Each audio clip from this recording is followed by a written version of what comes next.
as we're afforded an opportunity at least to do a lot more proactive policing, where pulling vehicles over and doing some surveillance on some hot spots of the zone. I work with Mike here for the last 2 years on the 3599 car, which is a plainclothes car. This area is typical for junkies coming up to buy their heroin. So we're trying to get this vehicle pulled over right here. They came out of a lot that we've seen this that we know is episode. a main dealer uses to sell his heroin.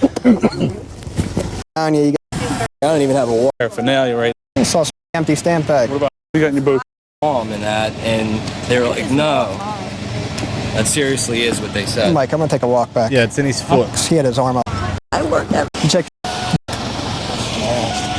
There you Pick go. your foot up. Hold it. Anything it wouldn't be right now.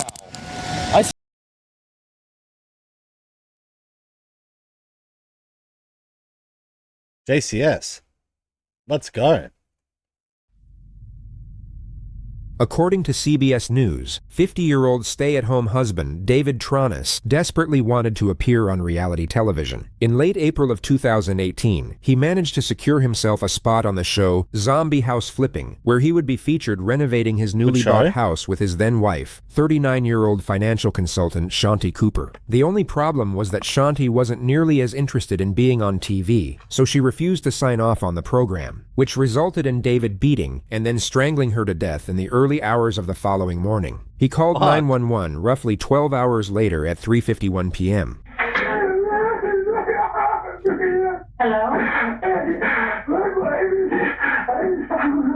She stopped breathing and trying to do CPR. I can't. Okay, listen to me.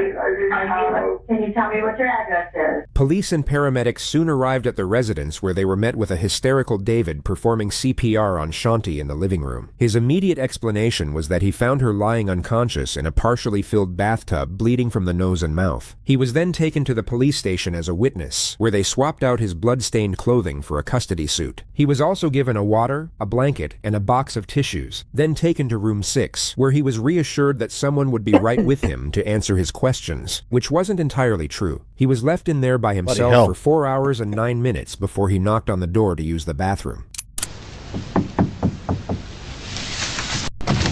Yes, sir. I'm sorry to bother you. May I go to the bathroom? Yeah, absolutely. Thank you. It wouldn't take a genius to recognize that David's behavior is already suspicious. Ask yourself if you'd be acting like this in the scenario he's claiming to be in. You find your significant other unresponsive in a bathtub. Then police leave you in a cold room for 4 hours without telling you anything. You might just ask someone,